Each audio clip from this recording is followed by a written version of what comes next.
Hi everyone, कैसे हैं आप सभी लोग। और अब आपके पास डेली टीचिंग मटेरियल पहुंच रहा है, तो आप घर पर रहकर लॉकडाउन में उस टीचिंग मटेरियल को स्टडी कीजिए। इसी रेफरेंस में इसी सेशन को आगे बढ़ाते हुए आज हम बात करेंगे state council of educational research and training SCERT की। ये जो हमारा टॉपिक है ये एजुकेशनल एडमिनिस्ट्रेशन से रिलेटेड है, जो कि आपका DELED 4th सेमेस्टर का टॉपिक है और इससे रिलेटेड क्वेश्चंस आपके कॉम्पिटिटिव एग्ज़ाम्स में भी पूछे जाते हैं, चाहे आप किसी भी कोर्स के हों, MEd के हैं, BEd के हैं, किसी भी कोर्स के हैं। तो हम बात करेंगे SCERT की, कि जो हमारा ये आप इससे पहले हम NCERT पढ़ चुके हैं।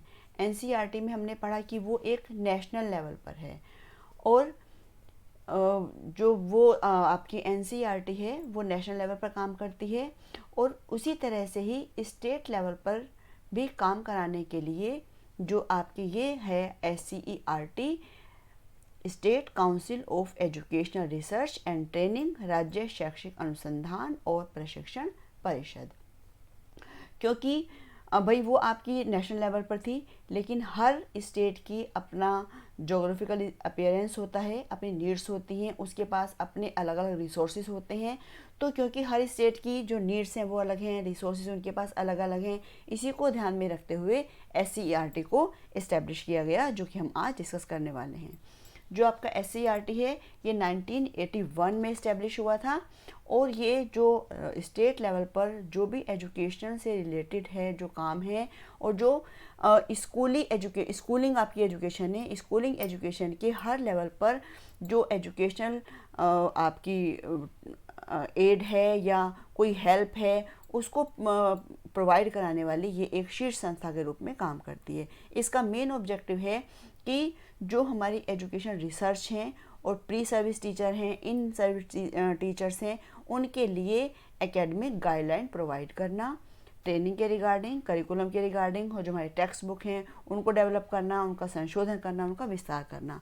तो इस तरह से जो SCERT है आपका वो 1981 में इस्टेब्लिश हुआ, और यह राज्य स्तर पर राष्ट्रीय शैक्षिक अनुसंधान और प्रशिक्षण परिषद की प्रतिकृत संस्था है, जो कि स्कूल से रिलेटेड जो भी आपके काम होते हैं, जो भी शैक्षिक सहायता होती है वो प्रदान करती है।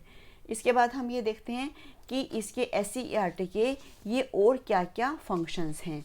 तो SCERT सबसे पहले यहाँ पर हम बात कर लेते हैं सिलेबस की।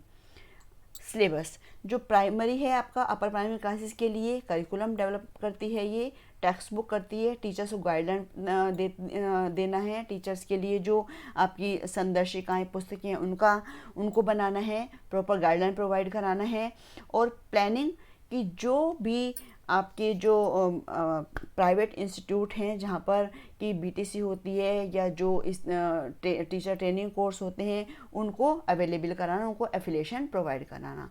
रिसर्च, क्योंकि यहाँ पर हम स्कूलिंग एजुकेशन की बात कर रहे हैं, तो स्कूली एजुकेशन में रिसर्च के लिए एक्शन रिसर्च है। एक्शन रिसर्च में मतलब क्या होता है कि इमीडिएट जो है उसका प्रॉब्लम का सॉल्यूशन दिया जाता है। तो यहाँ पर जो बच्चे हैं, बच्चों की जो शैक्षिक उपलब्धियाँ हैं या उनके सीखने में किसी प्रकार की बाधा आ रही है, उनका अध्ययन करना और उससे संबंधित सुझाव देना और सॉल्यूशन देना।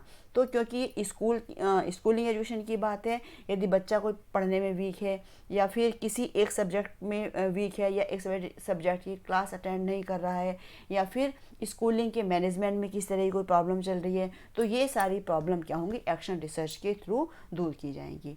ICT इन एजुकेशन, ICT के लिए इनका जो राज्य तकनीकी संस्थान है, इसमें क्या है कि जो शैक्षिक कार्यक्रम है उनको फिल्म या नाटक के रूप में तैयार करके विकसित करके उसकी CD बनाई जाती है और वो प्रोवाइड कराई जाती है। एकेडमिक पॉलिसीज़ बनाई जाती हैं और प्रॉपर टीचर्स के लिए गाइडलाइन दी जाती है, डाइट के लिए गाइडलाइन दी जाती है। तो ये सारे इसके फंक्शन हैं। अब हम इसकी बात करते हैं कि कार्यक्रम और उद्देश्य क्या क्या हैं इसके। तो सबसे पहला इसका जो उद्देश्य है कि जो एजुकेशन में क्वालिटी लेकर आना, और क्वालिटी कैसे लेके आएंगे? यदि उस वहाँ पर कुछ एजुकेशन में किसी भी तरह की प्रॉब्लम चल रही है स्कूल में या जो आपके ट्रेनिंग संस्थान हैं उनमें, तो उनको दूर करना। वो कैसे दूर होंगी? क्रियात्मक अनुसंधान यानी कि एक्शन रिसर्च के आयोजन से, कोऑर्डिनेशन से। उसके बाद है आपका सेवा पूर्व और सेवारत शिक्षकों के प्रशिक्षण की व्यवस्था। और जो SCERT है वो सेवा, जो इन सर्विस टीचर हैं उनके लिए भी और प्री सर्विस टीचर दोनों के लिए ट्रेनिंग की व्यवस्था करता है। जो सेवा पूर्व, जैसे कि आपके BTC के बच्चे हैं वो पढ़ रहे हैं, वो अभी वो सेवा अभी सेवा में नहीं है, सेवा से पहले वो ट्रेनिंग ले रहे हैं। लेकिन जो सेवारत टीचर्स हैं उनके लिए समय समय पर सेमिनार का आयोजन करना, वर्कशॉप का आयोजन करना, कॉन्फ्रेंस का आयोजन करना, इस तरह से प्रशिक्षण की व्यवस्था होती है। उसके बाद है सेवा पूर्व व सेवारत शिक्षकों के प्रशिक्षण की व्यवस्था के साथ साथ शैक्षिक कार्यक्रमों के आयोजन के लिए भी राज्य के शिक्षा विभाग, विश्वविद्यालय और अन्य शैक्षिक संस्थाओं और जो और एजेंसी हैं उनसे कोऑर्डिनेशन करना, उनसे सहयोग प्राप्त करना। और जो एजुकेशन में नए नए नवाचार आ रहे हैं, नई नई टेक्नोलॉजी आ रही हैं या नई मेथड हो रहे हैं, उनको अपडेट करना और उनको प्रचार करना। उसके बाद है आपका क्या इसका ऑब्जेक्टिव है कि जो स्कूलिंग एजुकेशन के हर लेवल को इनरिच करना और जो भी उसकी और एजेंसीज हैं उनको कोऑपरेट करना। करिकुलम डेवलप करने में, टेक्स्ट बुक में जो कार्य पुस्तिकाएँ हैं, शिक्षा संदर्शिकाएँ मतलब जो टीचर्स की गाइडलाइन हैं उनके लिए, टीचिंग एड्स के लिए, और जो उसके साथ साथ जो और अदर यूटिलिटेरियन लिटरेचर है उसके प्रकाशन में प्रचार प्रसार करना। उसके बाद है कि जो सरकार द्वारा संदर्भित शैक्षिक संस्थान और प्रशिक्षण संबंधी अन्य कार्यक्रम जो होते हैं उनका भी आयोजन करना। ये थे इसके उद्देश्य। या उसके बाद है आपके राज्य शैक्षिक अनुसंधान और प्रशिक्षण परिषद के विभाग की बात हो रही है यहाँ पर कि कौन कौन से विभाग हैं। तो यहाँ पर यदि आपसे पूछा जाता है कि SCERT का संगठन किस तरह से होता है, तो संगठन में भी आपको ये बताना है कि जो SCERT के अंतर्गत जो डिपार्टमेंट आते हैं, संस्थाएं हैं, इकाइयाँ कार्यरत हैं। अभी हम आगे, अब ये विभाग की बात हो रही है, डिपार्टमेंट की बात हो रही है, इसके बाद संस्थान बताएंगे और प्रशिक्षण विद्यालय बताएंगे ये कौन कौन से होते हैं। तो यहाँ पर जो ये SCERT है इसके अंतर्गत विभाग, संस्थाएं और इकाइयाँ तीनों ही कार्यरत हैं। तो सबसे पहले आपका विभाग, पहला कौन सा विभाग है? प्रारंभिक शिक्षा विभाग, जो कि राज्य शिक्षा संस्थान जो है ये प्रारंभिक शिक्षा विभाग से रिलेटेड है ये।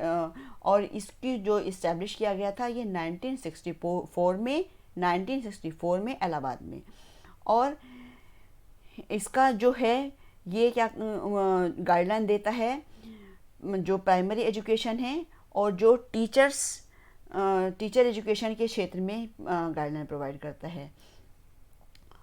और ये साथ ही साथ में ये जो रिसर्च है या ट्रेनिंग है, प्रकाशन है, प्रचार प्रसार है, BTC, विशिष्ट BTC, शिक्षा मित्र हैं जो उनके करिकुलम और जो ट्रेनिंग मटेरियल है वो प्राइमरी एजुकेशन के लिए, अपर प्राइमरी के लिए टेक्स्ट बुक को डेवलप करना, और जो टेक्स्ट बुक के नवीनीकरण के लिए या जो इन सर्विस टीचर्स हैं उनके प्रशिक्षण भी इसके अंदर समाहित हैं। यह आपका राज्य शिक्षा संस्थान। अब आपको ये सब ध्यान रखना है कि राज्य शिक्षा संस्थान की स्थापना कब हुई और या SCERT क्या था। अभी लास्ट में आपसे कुछ क्वेश्चन भी पूछे जाएंगे, उन क्वेश्चंस के आंसर आप सभी बच्चों को देने हैं। अब इसके बाद है आपका विज्ञान और गणित विभाग। ये जो आपका विज्ञान और गणित विभाग है, ये विज्ञान गणित विभाग राज्य शिक्षा संस्थान, ये जो राज्य शिक्षा संस्थान है ये बेसिकली क्या है, साइंस और मैथ्स को प्रमोट करने के लिए है। इसका मेन ऑब्जेक्टिव है कि साइंस और मैथ्स की जो टेक्स्ट बुक है वो प्रिपेयर करना और इन साइंस और मैथ्स के टीचर्स को ट्रेनिंग देना और साइंस एग्जीबिशन की व्यवस्था भी करना। इसके बाद है आपका मनोविज्ञान और परामर्श विभाग।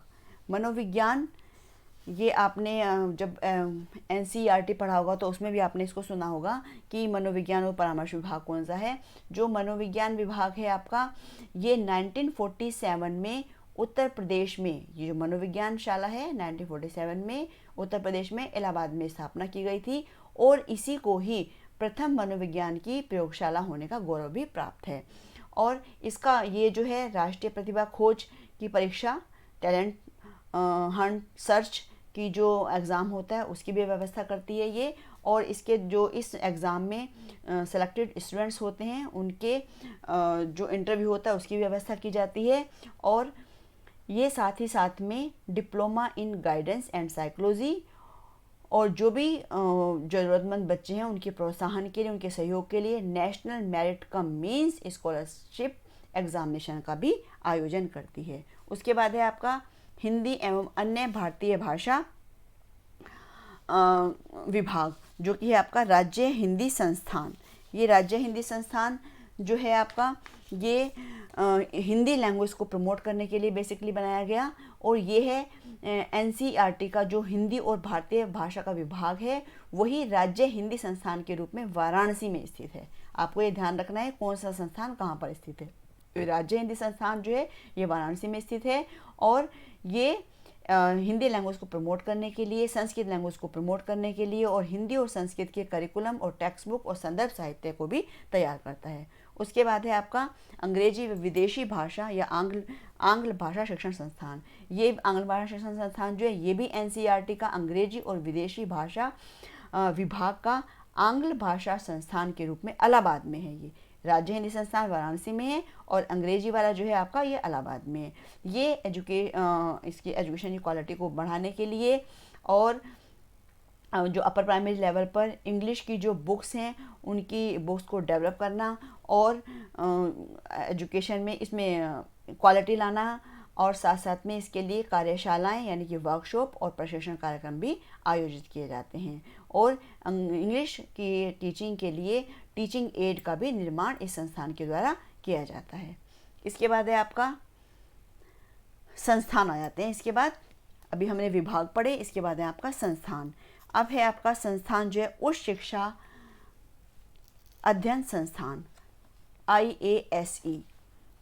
ये जो संस्थान है ये संस्थान जो राजकीय केंद्रीय शिक्षण संस्थान CPI इलाहाबाद को केंद्र पुरोनिधित शिक्षक शिक्षा योजना के अंतर्गत उच्च शिक्षा अध्ययन संस्थान के रूप में 1985 में इस्टेब्लिश किया गया। और इसका ऑब्जेक्टिव था कि जो अपर प्राइमरी है और सीनियर सेकेंडरी के टीचर्स हैं जो ट्रेनिंग ले रहे हैं वो, और साथ ही साथ में सेकेंडरी स्कूल्स के जो प्रिंसिपल हैं और प्रिंसिपल के साथ साथ जो सेकेंडरी एजुकेशन के ऑब्जर्वर हैं या डाइट के जो अलग एडमिनिस्ट्रेटिव या जो शैक्षिक वर्ग के मेंबर्स हैं उनके लिए सेवाकालीन प्रशिक्षण की व्यवस्था करना। जो इन सर्विस हैं इन सर्विस उनको ट्रेनिंग देने की व्यवस्था करना। इन सर्विस में ट्रेनिंग में आपके सेमिनार, वर्कशॉप, कॉन्फ्रेंस और ये वेबिनार ये सब आ जाते हैं।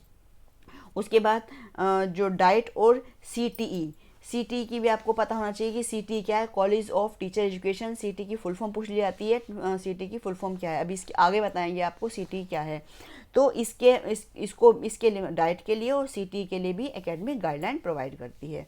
उसके बाद है आपका अध्यापक शिक्षा महाविद्यालय, जो हम अभी बात कर रहे थे, कॉलेज ऑफ टीचर एजुकेशन। जो ये कॉलेज ऑफ टीचर एजुकेशन है इसके अंतर्गत महाविद्यालयों को माध्यमिक शिक्षा के क्षेत्र में सतत शिक्षा के कार्यक्रम का आयोजन काम सौंपा गया है। इसका ऑब्जेक्टिव है कि जो सेकेंडरी लेवल के टीचर्स हैं उनके लिए इन सर्विस उनकी ट्रेनिंग की व्यवस्था करना। इन सर्विस ट्रेनिंग की व्यवस्था में वर्कशॉप, सेमिनार, वेबिनार वगैरह आएगा और नवाचार जो भी न्यू अपडेशन आ रहे हैं वो प्रोवाइड कराना, उनको उनसे अवेयर कराना, वैल्यू एजुकेशन और work experience, computer, education technology और वोकेशनल एजुकेशन, इस सब की ट्रेनिंग देना। उसके बाद है आपका जिला शिक्षा एवं प्रशिक्षण संस्थान डाइट। जो डाइट आप सभी लोग जानते हैं कि डाइट जो है इसके ही अंडर में काम करता है। और डाइट का जो है आपका ये ट्रेनिंग प्रोवाइड करना और जैसे आप जो प्राइवेट कॉलेज हैं उनमें सारी गतिविधियों को देखना और समय समय पर अपनी गाइडलाइन प्रोवाइड करना। इसके बाद है आपका प्रशिक्षण विद्यालय। इसमें है आपका शारीरिक शिक्षा प्रशिक्षण महाविद्यालय। जो आपका शारीरिक शिक्षण ये है जो शारीरिक जो कि फिजिकल जो टीचर्स हैं, फिजिकल एजुकेशन के जो टीचर्स हैं, उनको प्रिपेयर करने के लिए इलाहाबाद में और रामपुर में शारीरिक शिक्षा प्रशिक्षण महाविद्यालय कार्यरत हैं। और इनके द्वारा डिप्लोमा इन फिजिकल एजुकेशन, जिसे DPED कहते हैं, 2 वर्षीय जो 2 ईयर कोर्स है वो चलाया जाता है। इसके बाद है शिशु प्रशिक्षण महाविद्यालय, ये भी स्टेट लेवल पर है।